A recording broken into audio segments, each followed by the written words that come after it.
Right, yes. No, holidays, but nonetheless, as Rotarians, we go on. We go on, and so, we're gonna have the call to order and having the invocation through the Rotary Grace. Can I have the Rotary Grace at this time, please?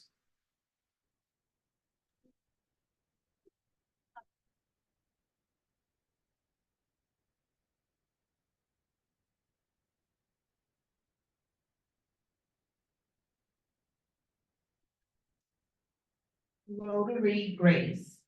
Grant, O Lord, that the true spirit of service above self enter our hearts, and that our every act be guided by the following test of Rotary. Amen. Amen, amen. Thank you so much, Rotarian Sandra. You may be seated. No, hold it. You gotta do the loyal toast, voice. Let's do the loyal toast. And coming now to do our loyal toast is Rotarian Shelby. Yes, Shelby, you gotta do the loyal toast? Yes, the mic. But you need to make up your mind on it. The MC.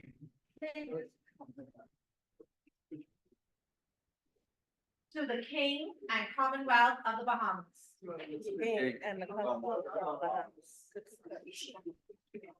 Okay, Dwayne, Past President Dwayne Swaby, yes, you are anxious to do the loyal toast, but we're gonna have you, we reserve you for the royal toast. Rolling around the world at the end.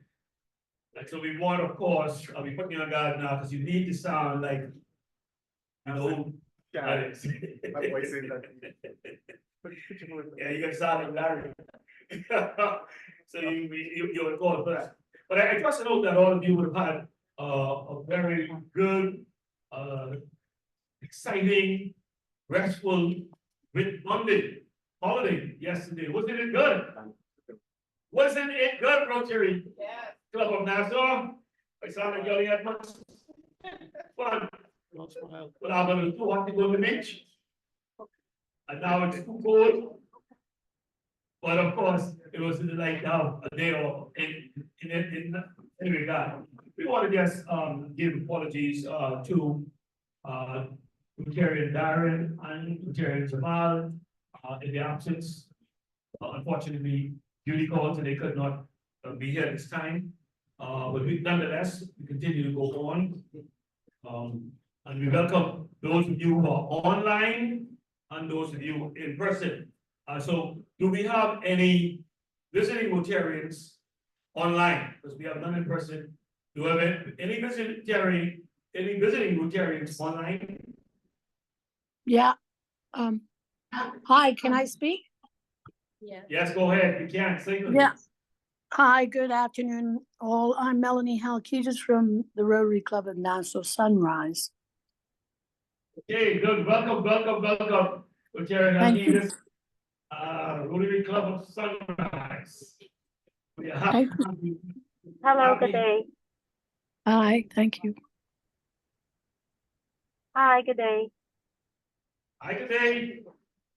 Hi, my name is Nicole Hicks from the Rotary Club of Old Fort. Okay, hi, Rotarian Nicole. We are happy to have you.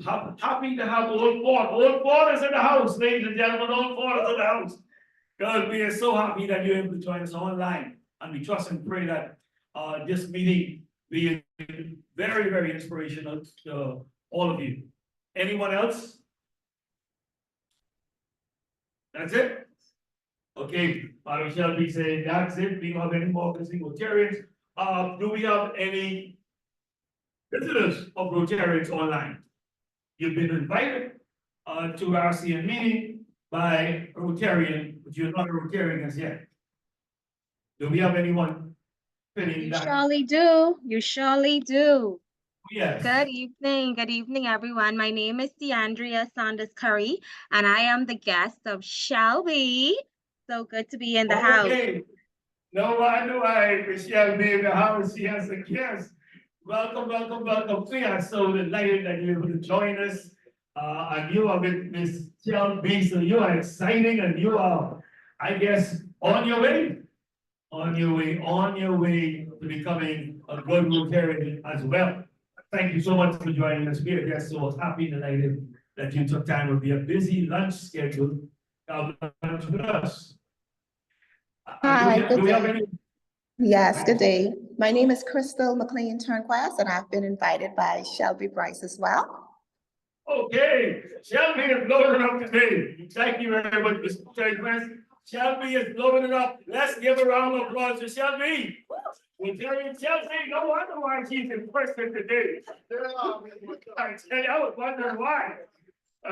Boy, that is so good. We're happy that you're able to join us, Mr. West. And we trust that you too will find this meeting very inspirational and also your gateway into RCN in a future day. Thank you. Shelby anymore? Yes, Shelby said there's more. Who else is the guest of Rotarian Shelby? Hi, good afternoon. My name is Raquel Richardson Curry, and I was also invited by Shelby Bryce. Hi, Raquel. Welcome, welcome. Let's give it up. Give it up for Shelby.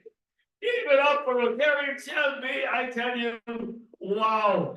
Shelby, membership chairs there, Kino there, and I'm quite sure he has a gift for you right now. Okay, he's talking to you now, and so I'm quite sure he's gonna bless you with a gift. Rotarian Shelby, for increasing the numbers, potential numbers. Hold on, Yes, there's one numbers. more guest of Shelby Bryce, Tanika Yes, Sweeting one more. here. One more. We love more. Membership chair say more. More. Yes, please introduce yourself. Tanika Sweeting here. Tonika, sweetie, Tonika, Yes. thank you so much for joining us. Thank you so much. We are just excited, just to have all of you here and then join RCN today. And hopefully at some point we'll have you in person. We'll have you in person, okay? Because we have a beautiful lunch spread here, RCN, and we'd like for you to partake with us in that.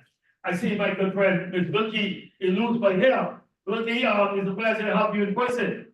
Pleasure to have you in person, man. We're glad to have you here. I tell you that, getting some busy people in now, that's good. And do we have anyone else, visitors online, Shelby? Hello, pleasant good evening. Good afternoon, sorry, Kieran Live on Rotary Club of Old Fort.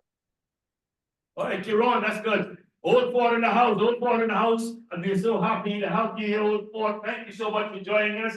We appreciate your presence online.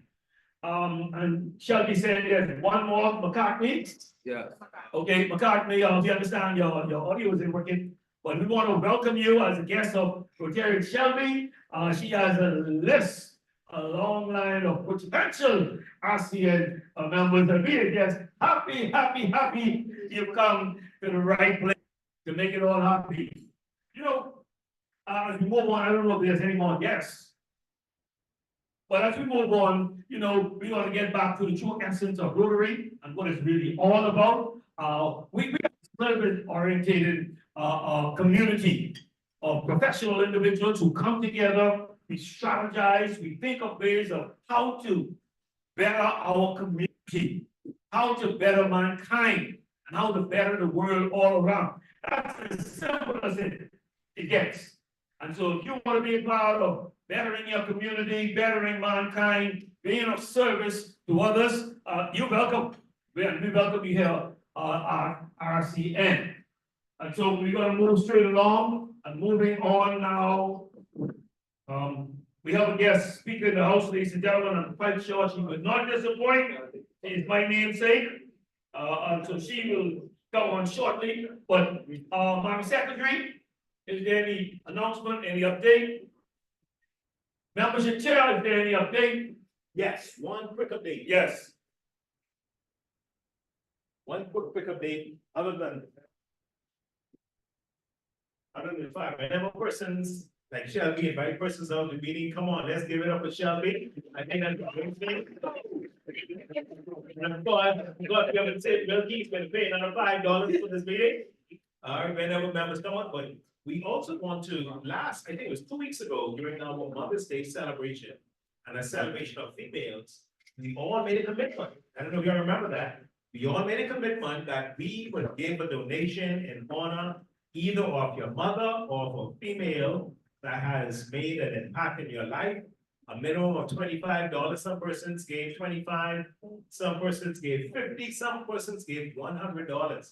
That represented 4 women that definitely impacted their lives. So if you haven't done it, please, we're gonna ask you to go ahead and make that contribution directly to the Rotary account. Wilkie, what you saying? How much you want to do? 50. Very good. So that's $50. I want to make sure, Sandra, did you go ahead and make that contribution yet? 50 for Sandra. I love it. I love it. And of course, Shelby? 50. Or you want to do 25? Each one of your persons who came today. So 50. So I'm encouraging you as the member chair, let's celebrate our women, our mothers. We want to end this month very, very strong. And again, we welcome those persons who are visiting with us today, either visiting Rotarian or you are a potential member. You will be hearing from me this week. So as I get your details from Shelby, you'll be hearing from me. Thank you very much. Yes, the incoming president. Thank you very much. Thank you very much, Mr. Chair, membership. Take advantage of every opportunity to make sure that our people are updated. Coming now is the Secretary, Lieutenant Francine, who will now come and give us an update. Thank you. Good afternoon, RCN. Good afternoon. Hope everyone's Hello. doing well. Just a quick reminder for us to support the 13th annual geriatric push-a-thon. It's going to be held on Saturday, June 15th at 6:30 a.m. It's going to be at Sunderland's Rehabilitation Center. We're going to for seniors. So come on and meet me there. Let's do this once again. All of you there online, come and see me, give me a call. The registration has been placed in the chat. If you didn't see it, hit me up and I'll sign you up to join me. Thank you, Madam Secretary. Yes, I think that's a very worthy cause. In fact, I've already registered. I've been registered online. And that's what it's all about, it. We're here to serve our fellow mankind. That's the essence of Rotary. Right? We only come to have lunch to talk about those things. But that's what we here to do. Service above self. We have Rotary, we have the prize that's giving our raffle. So those of you in person, please feel free to purchase raffle tickets. As you know, the raffle, the fund for the raffle go in aid of our polio plus. And as you know, that Rotary around the world has just about eliminated polio because of the contributions of the millions of Rotarians we have and the millions of dollars that the Rotary Foundation has put towards this great effort. And so it's a way to give back as well. It's a way to help eradicate polio from the face of the earth. And now moving along steadily and quickly, we won't waste no time. We would like to bring our guest speaker on, coming now to do the honors and introduce will be none other than Rotarian Danny. Please give him a round of applause as he comes. You can do better than that, RCN. Let's go. Thank you so much. Good afternoon. Good afternoon. Our guest speaker today is Captain Sonia Miller, is a 28-year veteran and a member of the Royal Bahamas Defense Force executive team. During her time in the military, she has served as a leader, manager, and a team player. Miller has gained much experience and knowledge in the field of comprehensive disaster management, and she enlisted in the Royal Bahamas Defense Force as a woman Marine in May 1996. Captain Miller would make the conversion from a Marine to an officer in 1998 by undergoing the 15 months Royal Navy Young Officers course at the Britannia Royal Navy College in Dartmouth, England. Since then, her progress through the ranks has been steady while possessing the drive to exhibit exemplary work ethics and a willingness and availability to fulfilling the mandate of the force. Captain Miller has served in many roles and departments in the Royal Bahamas Defense Force. She was a commanding officer for HMBS Martintown, Nago, where she was instrumental in coordinating hurricane preparedness activities before Hurricane Ike's impact. She was also the liaison officer for the Royal Bahamas Defense Force to the National Emergency Management Agency, NEMA. And she also served as Director of CARICOM Disaster Relief Unit 11 for a period of 5 years, from July of 2018 until 2020. Presently, Captain Miller is serving as a commanding officer for the Disaster Risk Management Unit and the Bahamas National Youth Guard Coordinator. Her life outside of service revolves around her husband, White, and their son, White Jr., an avid sportswoman and track and field enthusiast. Captain Miller enjoys meeting people, shopping, and being a mentor to others, surfing the nest and hosting theme parties. She is a member of the Evangelistic Temple Church, and please join me as welcome Captain Sonia Miller.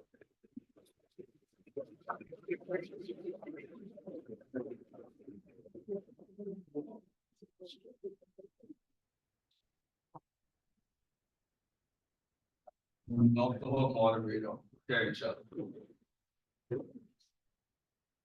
Thank you, Danny. All right. Captain Sonia Miller. I must tell you, I heard the beautiful introduction, but all I heard was shopping. Right? I like shopping too. This is such an interesting topic because I've asked around with my colleagues and my friends, and I don't know about you guys, but I've never heard of the National Youth Guard, right? I'm sorry, I haven't. And so as I was preparing for today, I was pleasantly surprised that it's a youth program for the ages 18 to 25, right? And this is your second year launching this initiative program. But I'm more interested, and I want the rest to hear because I've already read up about it. What are some of the core values of this program? What are you looking for in these youth between 18 and 25? Well, before I answer your question, just let me take this opportunity to really thank the Rotary for inviting me here today. It is indeed a pleasure to be here among such a prestigious group of young men and women.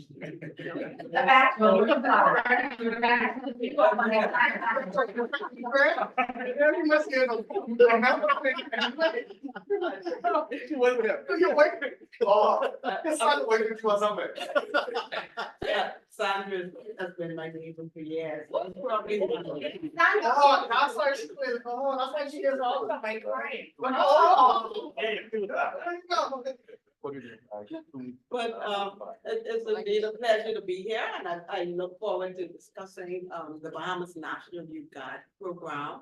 And I will begin to answer the question. Thank you. Well, the Bahamas National Youth Guard program is a youth development program focused on equipping young people between the ages of 18 and 25 years of age. The program is focused on equipping them to be able to respond to crises such as natural disasters, such as hurricanes.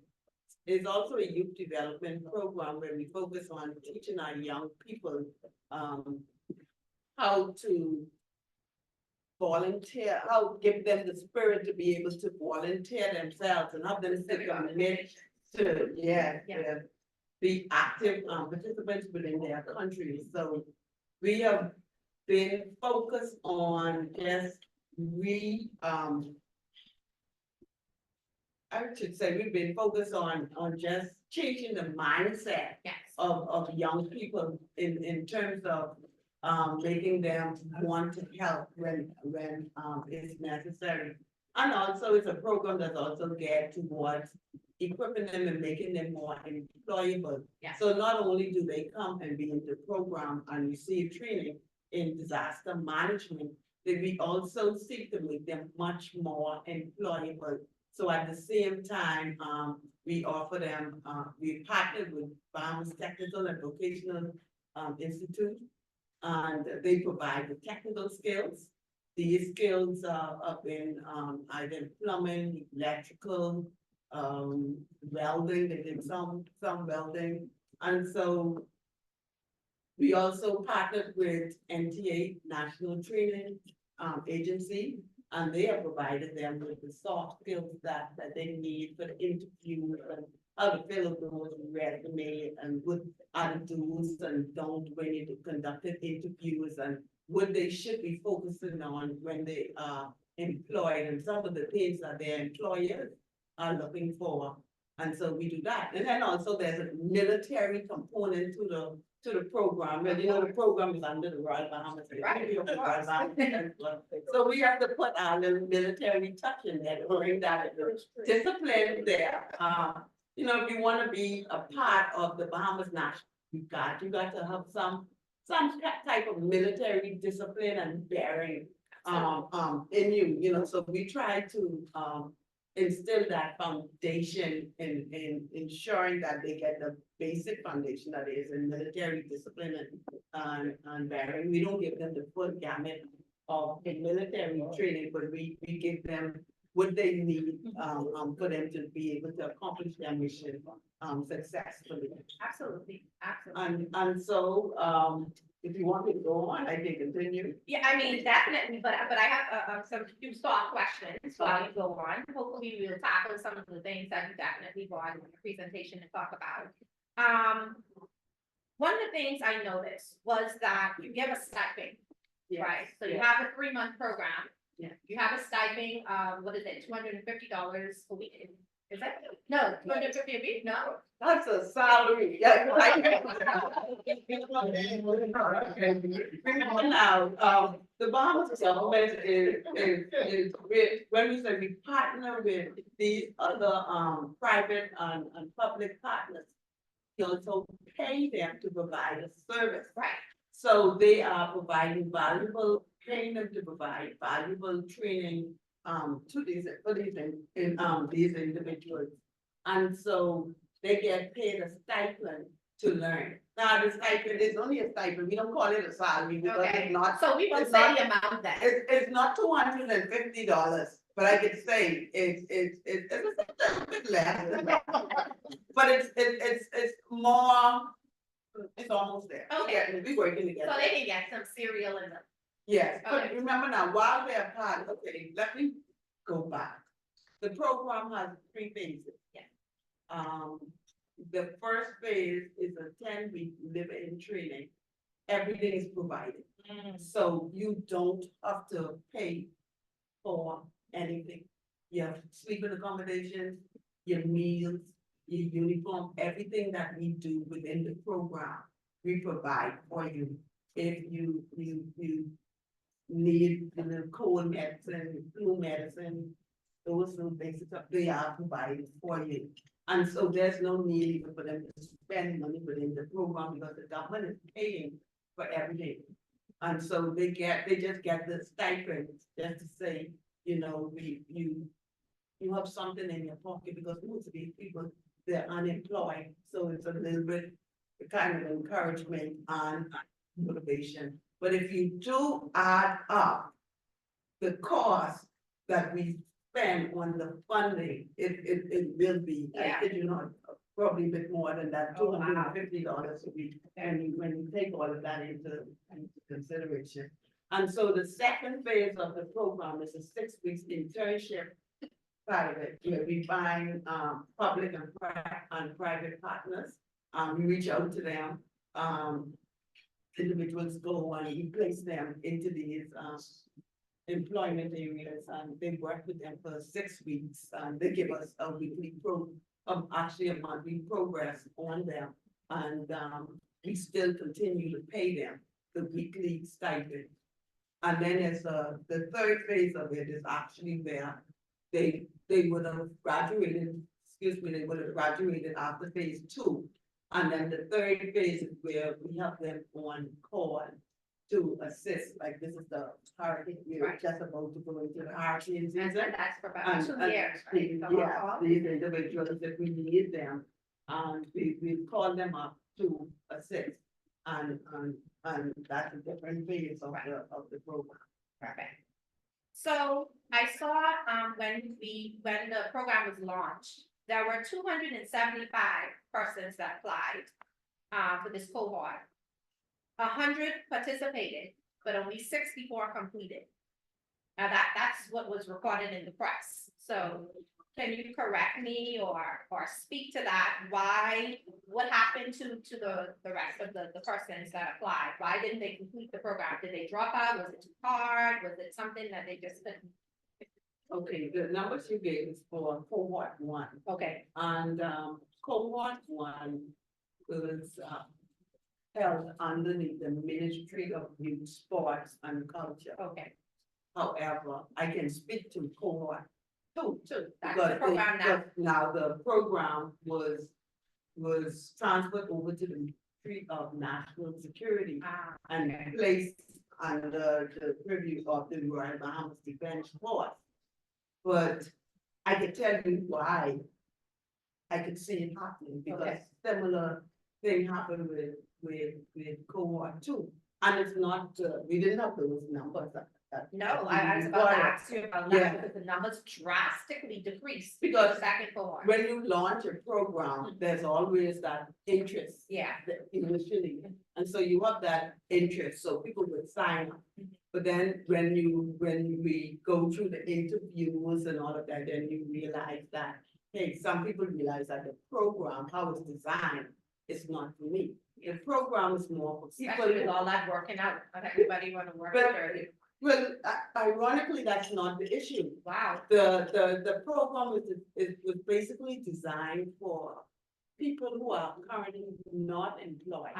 Okay. And so in those People like, well, a little extra numbers, you may have on had side. people who signed up and didn't understand the dynamics of the program. And then when they did the interview phase of it, they realized that the program is what it's really all about. And similar thing happened with cohort 2. When they come to the interview, they realize, okay, I'm already working, and so this may not be the program for me. However, we do have some people who are working and they were able to get time off from their jobs so that they can participate in the program. Okay. So it's the numbers were up there and then they came down as people realized what the program was all about. So it's, I'm happy you mentioned that, because that leads me to another point. Out of the 64 that completed, 48 of them were women.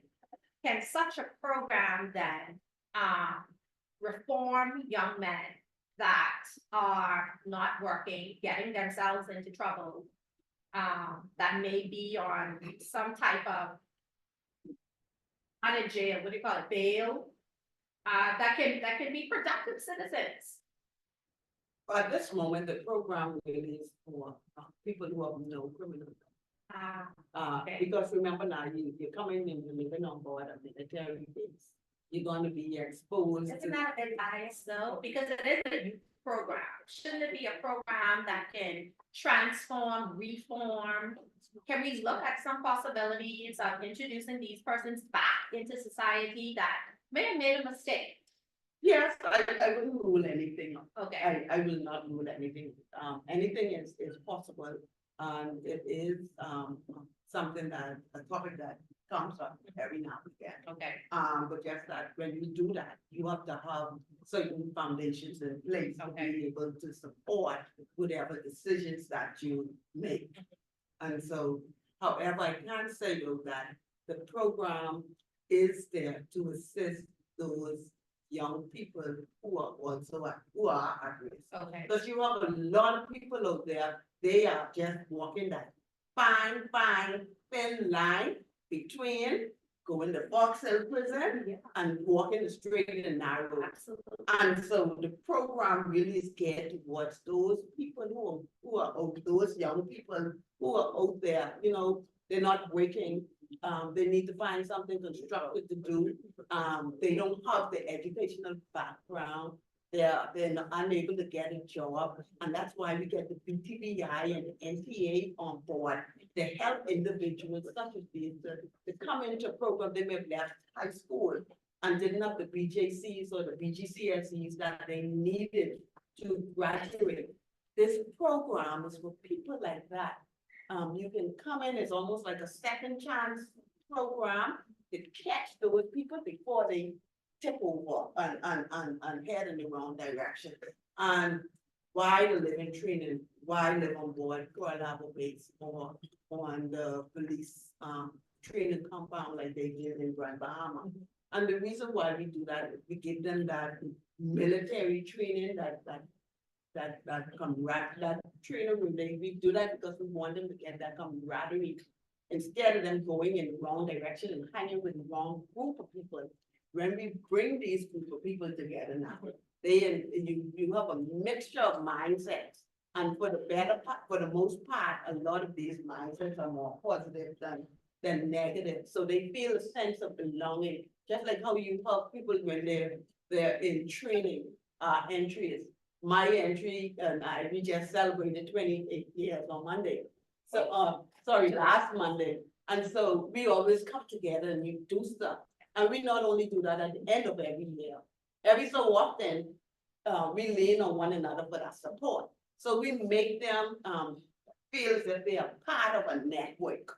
And so you have the different cohorts and the entries and stuff. And so as we call meetings and as we bring these together, they would start to see the positiveness of the program, and they would be engaged in positive community building activities, where we encourage them to, hey, try to do something positive within your community. And also, when you would have gained your successes, it's also important to give back to your communities. And so that's what the program is all about. I mean, I'm still harping on the fact that the numbers have decreased drastically. So I want us to talk a little bit about how are you recruiting? Where can persons apply? How do persons know about such a program? Because when I look at the organizations supporting this program, like the National NEMA, they provide the certificates. BTBI, you can actually get certificates in math and English. They're training you in math and English. Disaster recovery program, the Marine, you actually can get a boating license, some form of certificate. I mean, that's impressive. So the numbers for the second cohort went down to about 35 persons. Just explain a little bit about how are you recruiting? How can young men in particular get more involved in such a program? Because a boating license, I mean, I gotta throw a plug in there for the poker run, right? The boating show that they normally have. I mean, the guys want to get a hold of this license and you can get it for free while you're training for 3 months and giving back to the community. Something's just not getting out there. Okay, let's go back to the numbers. When we initially launched cohort 2, and I think it's like around November, late, early December, we had quite a number of hits, persons who applied online. However, as January came around, you know, we people came up with that Christmas we found out that a lot of people who had applied in late November, early December, they were hired. They found, no, it was just that we launched at a certain time. Okay. We have like a 2.5 month, 3 month window to launch and begin your recruitment. But as you realize, as you make your calls and you conduct your interviews, you find that a lot of people, even up to the point where we had people go into training, we had persons who were actually being hired. And I think I believe I can say that the economy is not so bad as it was previous years. And so, we're feeling that the impact of persons who now have something to do and, who have decided not to join the program. And then again, you have those set of people who they would probably apply, and then when you call them, they're just not interested. I really can't speak for those. But in terms of recruitment, we have made, start again making our rounds on the radios. We visited a few media houses. I think, our last visit was last week on 100 jams. I think that was last week, Wednesday or Thursday morning. What about the We have students? another Is that one. graduates? We have another one, tomorrow morning, I can't remember the media house. We also plan to visit the schools. We have a few family island trips coming up. We've already got approval from the Ministry of Education. So we're just working out the details of when we'll be able to get into schools, because you know, they're doing the national exams. And so once they're concluded with that, we will be visiting those schools, that they, would provide for us. And need for us to visit. But I must say though, the program does have some very positive sides. So most of those individuals from cohort 1, they were able to find employment and are currently employed. We're still doing some work with cohort 2. You know, everything doesn't happen overnight. No. But I must say the program, we have some success stories. In the first, I would say 2 weeks of training for cohort 2, like Armors Defense Force, training was coming in within that following 2 weeks. And so we were able to identify 2 of individuals who had already met the criteria and was just waiting to be called. So we say, hey, tap them and say, y'all go home and join BDF training in 2 weeks. And so we were able to identify those 2 quickly. Also, even in cohort 2, by the time it's internship, within the first 3 weeks, I would say, 2 or 3 weeks, we had one young man from Morris Island. He went to one of our, I'm not going to call the name of the company, but he went to work for a particular company. And they say, hey, we need this man, and they hired him right away. And so he was hired right within the program. And then you still have, about 2 or 3 others. I'm on some of the youth, so I came in today just to. Oh, we appreciate that. And so I know I got word last week or so that there was an additional potential for additional 2 to be hired from the same place that they did. There's something that. And so it's a work in progress. We continue to, knock on company doors and create opportunities when there's when there are job fairs. We put it in our WhatsApp chat. We see how we get prepared, and if they need additional help to get them where they ought to be. So we have a lot of success stories, and I am proud to sit here today to say that you know, is not a waste, because I can see it benefiting our young teammates in the year. Absolutely. And guess what? They are eager to go there to work. Oh, They man, are that is- eager. that is They are fair. eager. Ministry of Health had a health fair last week. And we asked for 4 volunteers. Everybody wanted to come out and work. So we have a lot of good in this country. We just have to find ways to get their attention and reach out to them. Now, how many of these persons were made in the Royal Bahamas Defense? How many of them began training to be a defense force officer? Or Okay, well, for cohort 2, only those two persons, because remember, we had training. We don't have training Okay. year round, Okay. so it's a bit hard. We Okay. can't answer that. We can't, it's too early to answer that question now. So this group that came out, they will have to wait for when we have another, intake of recruits to really tell who, because for the Royal Bahamas Defense Force, it's a more, vetting is much more rigorous. Right. And so. Cause I was about to ask, is this like an easy, a back door into the Bahamas Defense Well, Force? I will tell you this, Royal Bahamas Defense Force and, the requirements, as minimum requirements for BJC, C and above. But, our minister now, we're looking at those young people who meet the requirements. They're just short of the requirements.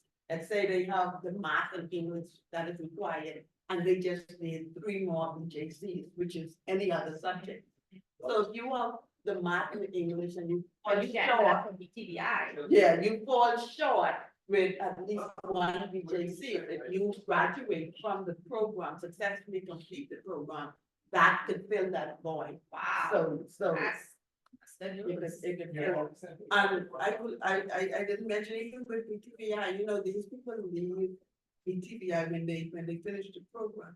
They leave certified, OSHA certified.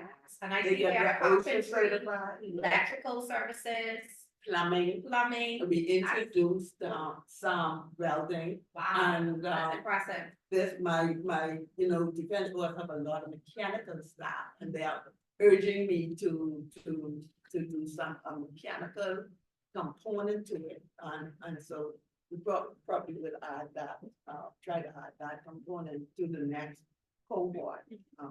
And is there an appeal to any sponsors or organizations that you're asking to come on board, to support this initiative? At this time, no, there's no appeal for no, the sponsors in terms of if you're making your company available. Okay. To, hire these persons and allow them to do the internship. Okay. But the program is solely Supported by the government. government of the Bahamas, and I can tell you, we're not short on anything, Amazing. for the program. Yeah, 1.5 million, went into this initiative, so did. I don't think you guys are short of anything, so. All right, anything you wanna leave with us or tell us more about the program before we open it up for questions? I just would like to encourage you, if you know of anybody, or anybody who'd be interested in, or if there's a group of young men and women who you think may be interested in the program, if you need us to reach out to them, come and give our pitch, we will be more than welcome, to present, the National Youth Card to them and encourage them to sign up. You can email us if you need additional information at the Bahamas National Youth Guide at rbdf.gov.bs, or you can visit our Facebook page, Bahamas National Youth Guide, or you can visit our website, the Bahamas National Youth Guide. So once you Google and you put it in, and the portal and everything opens right up, you can just sign right up and join. But the program is very impactful, and it's meaningful, especially it supports and it helps to strengthen our national disaster response capabilities, and it helps us to build capacity within the Bahamas when we respond to any natural disasters or any significant event. Awesome, thank you so much. We'll open it up for any questions, comments, concerns. Just one quick question. What's the difference between that and the cohort 9 that one of my colleagues participated in some national training center? And they did a cohort course, but it was basically another individual who was from the civilian side and the rest were police officers. Are you familiar with that? No. But that's not, that's something totally independent. That's the ILM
I forgot to mention our partners like the Royal Bahamas Police Force.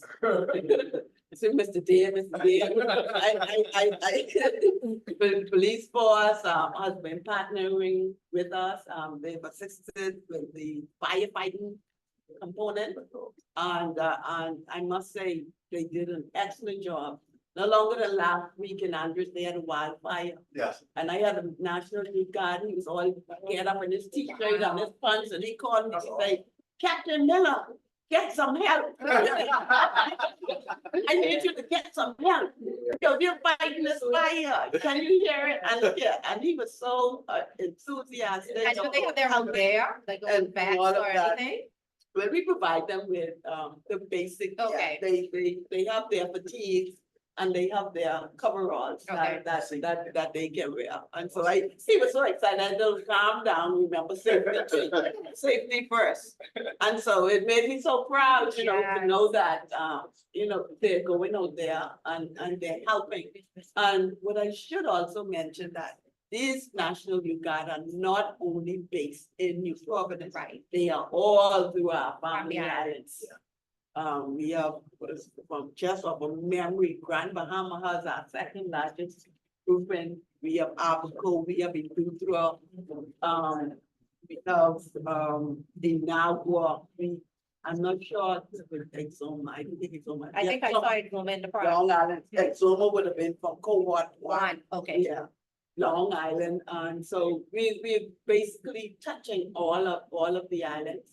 And it's our hope to really strengthen and build capacity on those islands, because those island administrators who are responsible for assisting with assisting with the coordination of hurricane response activities on those family islands, they need additional support. They need the additional help. And this group of young people like yourself, Rotarians, we need to continue to build, continue to build capacity. Yes. You never have too many people after disaster. You will realize quickly that you don't have enough people to really do the work that you want, and then over time, people fizzle out. Yeah. And that's when you do need a lot of the work done. Is cohort 2 still going on? When will cohort 3 begin? Cohort 2 graduated on the 3rd of May, so they are on their standby follow. And so cohort 3, we're looking at the first or second week in July, but we're working with the first week in July. And So it lasts 3 months. 3 months.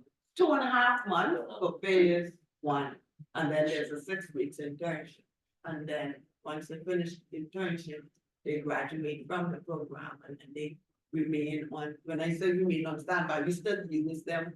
Like say if there's a community, there's some kind of initiative going on and there's some assistance needed, we can call them up and say, and we can then support to assist whatever the initiative is. So is the program is once a year or it's continuous? No, it, we're gonna continue going as long as I have funding. When we once one cohort passes out, we continue going for the next cohort. Because we want to try and get as much people into the program. You mentioned that some persons that start the program, they don't seem to be aware that you need to be unemployed to begin the program. Has your advertisement of this program changed to address that? No, they didn't start the program. The people who signed up for the program. So yeah, we basically we explain that more and let them know it's more for people who are unemployed. But we don't want to tell people who are employed not to join also, because the training, the additional training that they can get is also important. Because they still welcome to be a part of the program. Like I said, we have people who jobs given them the time off and allow them to participate in the program. And so we want to be very careful how we send our message out there, because we would still want people, there's that volunteerism part of the program. There's the military, that discipline part of the program. And then, so they may still need the additional educational, training. So we just wanna be really careful. But we really looking at, getting those people too, who are unemployed into the program so that they can become more employable. Like you said, it's a military background. Does the guy have to actually, can I say, or be groomed or just, it doesn't matter? You know, I had a few fellas that, they're into the locking of the year. My thing is, they're not military persons. And so we ask that if you're here is that way, you need to be neatly attired.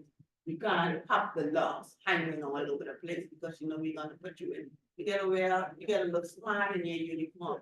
So once you're neatly groomed and neatly attired, at this point, no, we haven't asked anybody to cut their hair, but we do ask that you get your shave and you get your shape ups and all of that, and then because of safety reasons also and the training that we're gonna be doing, they found somewhere, they were able to neatly tuck and grow it in a way where it looked neat and good. That's one question I want to get into. Yeah. Thank you. What I want to find out, the Rangers program. Yes. I know it's a good platform. What is there any intention of expanding that program to probably include some of these skill based, because when you deal with children in any grade 10, let's say 10, 11, some of them already check out, right? Is there any intent of probably putting some of these programs in there, maybe the trade, as the case may be, or something to help them, so when they come out to high school? Well, this program, what we're looking at is the Ranger program that we have in the high school system. But those individuals who are not able to join the Royal Bahamas Defense Force right away, this program becomes a feeder program for them. Every year we graduate hundreds of Rangers from throughout the family island. And so we've been in communications to see how much of them that we can get who meet the age requirement. Because remember, there's a requirement to it. Once they meet that age requirement, they can join the program. And so we're encouraging them to join this program and to be a part. What's the age requirement again? 18 to 25. Remember now, you're gonna be an adult. You're not mommy or daddy. Right. So we can't have people who are not who are underage making grown-up decisions. All right, thank you so much, Captain Miller. Hello, good evening. I have one question before you all go. Another question, but I want to know how. My name is Sam, PP Sam, Rotary Club in New Providence, by the way. I like to get the phone contact for Captain Miller because I having New Year start when the first, and I'll be the service coordinator, and I'd like to do a joint project with them and get some information on different things. So I don't know if Captain Miller could leave that with the president of your club for me, please. Yeah, cautious, Yeah, Sam, yeah. Is that Lil Sam? Yeah, Lil Sam, this means Sam only one might not buy. So, if there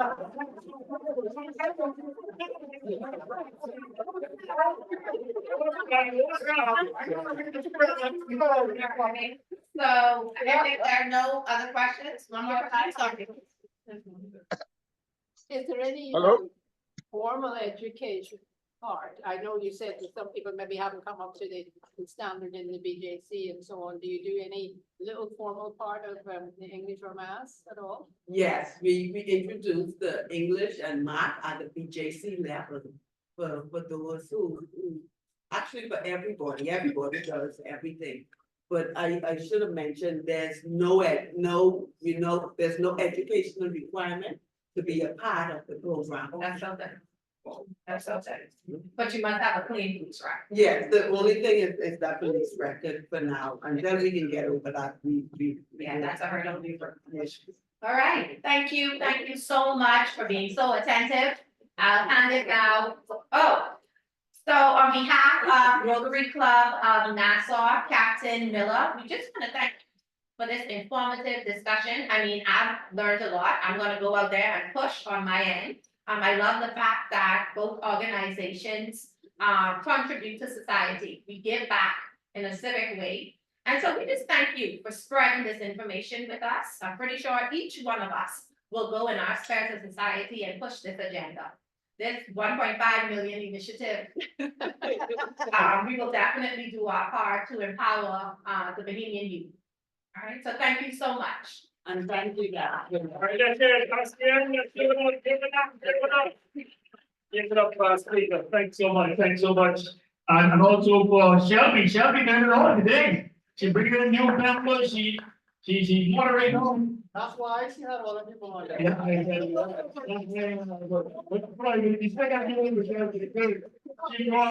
she brought a quiet up. Amen, corner, like he said. That is good. We're so happy that you're good. Okay, in the interest of time, can we have the raffle, please? Can we have the raffle, Madam Secretary? Danny, can you set the raffle there? Gotta move quickly because we got a thunderstorm is coming. What? Can you reach? Oh, yeah, it is. I think it's coming. Okay, quickly. 6:35, do you all 6:35, the last three digits, 6:35, yeah, and we have a winner. Let's give it up. And the round prize is the $25 check. I tell you that. That's good. Okay, you want to get it into? That's a lot.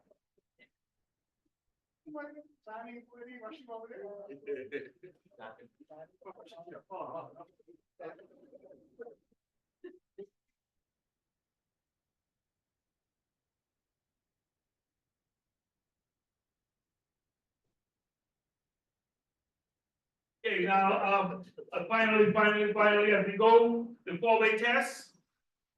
Four-way test, please, the four-way test. Ladies and gentlemen, could you kindly stand? As we end another exciting and informative Rotary meeting. RCN meeting, we're so happy for all our guests online and for the many members who came in person. Great together.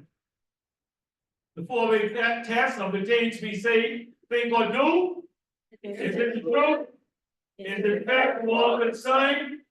Will it build better friendships? Beneficial law and sign? And the Rotary toast. Dwayne, we have you for that. Could you raise an empty glass, please? For Rotarians here, for Rotarians around the world and everywhere. Rotary around the world. Thank you so much. Danny, Thomas, please. This meeting is officially ended. Thank you so much. I'll shout it in for a friend. Yeah. Yeah, for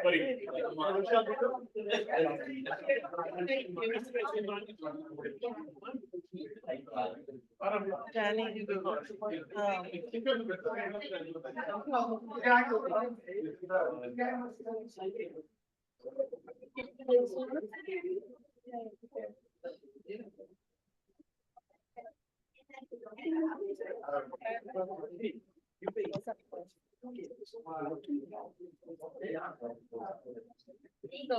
I need you and Sheila to go call the board. What? I need to put the next part, next thing, next.